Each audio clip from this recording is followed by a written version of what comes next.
आज सविता जब सुबह सुबह उठी तो खिड़की से बाहर देखते ही उसका चेहरा मुरझुरा गया। अरे कहाँ चले गए? कल तो यहीं थे। इतने महीनों से रोज सुबह दोनों को देखना उसकी आदत सी बन चुकी थी, और आज जब दोनों अपनी जगह पर नहीं थे तो सविता को कुछ खाली खाली सा लग रहा था। सुबह सुबह बस वो दोनों सामने दिख जाते तो सविता का रोम रोम पुलकित हो उठता था। सुहासित हो उठती थी उसकी सांसें। मन एक अद्भुत खुशी महसूस करने लगता, और सबसे खास बात, इन सब का सकारात्मक प्रभाव पड़ता उसके मन मस्तिष्क पर, और कलम खुद ब खुद कोई गीत लिखने लगती। पता नहीं क्या जादू था उन गुलाब के फूलों में, बस देखते ही मन मचल उठता। शायद रोहित का असीम प्यार भरा था उनमें।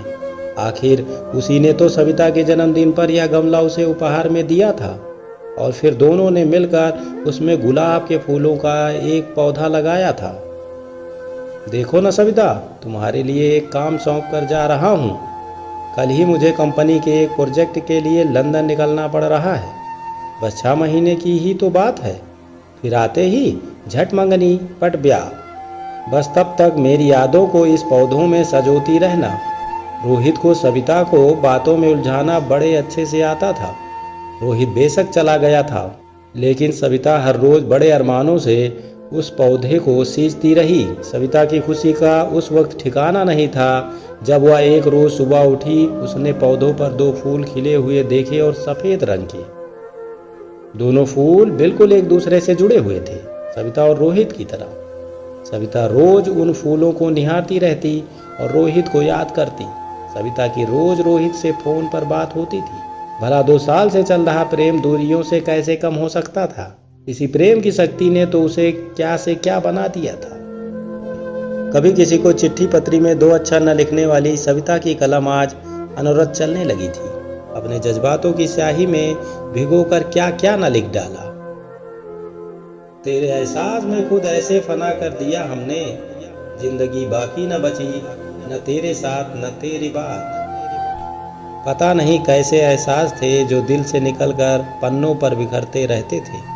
जब भी मन होता, सविता उन गुलाब के फूलों को निहारते हुए खिड़की के पास कागज कलम लेकर बैठ जाती। माँ जब डांटना शुरू कर देती तब सुध पड़ती कि कुछ खाना भी है और घर का काम भी देखना है। पता नहीं पिछले कुछ दिनों से क्या हो गया था उसे। पतझड़ का मौसम आ गया था, फूल मुरझाने लगे थे। माली से पूछकर खाद पानी भी डाला। रोहित को फोन पर बताया तो वह भी पहले खूब हंसा, फिर बोला पतझड़ बीत जाने दो, सब ठीक हो जाएगा। सविता फिर भी आश्वस्त न हो पा रही थी। अब तो बसंत की बहार भी छाने लगी थी। चारों तरफ एक मीठी बयार बहने लगी थी, लेकिन फिर भी सविता को कुछ सही नहीं लग रहा था। आज भी उन फूलों को देखे बिना बेचैनी बढ़ रही थी। सविता कागज कलम फेंक कर बाहर आ गई थी और गमले के आसपास ही चहलकदमी करने लगी। कुछ समझ नहीं आ रहा था कि क्या हो रहा है। इसी सोच में उसे यह भी ध्यान नहीं रहा कि काफी देर से बाहर की घंटी बज रही है। सविता, कहाँ खोई हो? दरवाजे पर कब से घंटी बज रही है, ध्यान कहाँ है? माँ ने दरवाजे की ओर जाते हुए पूछा। इससे पहले कि सविता संभल पाती, दरवाजे पर रोहित खड़ा था, मुस्कुराते हुए हाथों में गुलाब का फूल लिए।